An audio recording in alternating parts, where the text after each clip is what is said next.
A group of sheriffs in Washington is pushing back on a new state law giving a state agency the power to remove elected law enforcement leaders. And now they're taking that fight to court. King 5's Drew Andre is live outside the Criminal Justice Training Commission in Burien.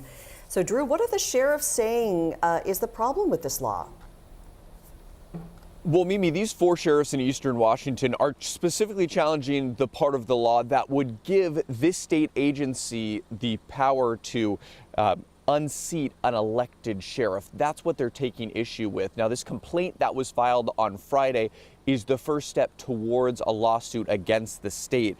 The sheriffs from Spokane, Pend Oreille, Stevens, and Ferry counties argue the law strips power from communities by allowing the state to remove elected officials who violate these new regulations that have been put in place. This includes mandatory background checks, a minimum age of 25, and elected sheriffs must have at least 5 years of trained law enforcement experience. The prosecuting attorneys of all 4 of these counties are supporting this legal challenge.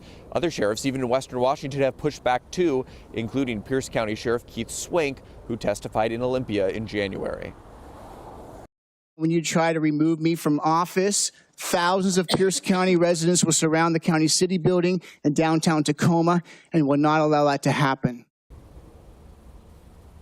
None of those standards in the new law apply to people that are already holding these positions of elected sheriffs. Now, Governor Bob Ferguson says he believes the law will hold up in court, but he did acknowledge that removing someone from elected office, of course, is a serious step, and said there could be some revisions to this law in 2027.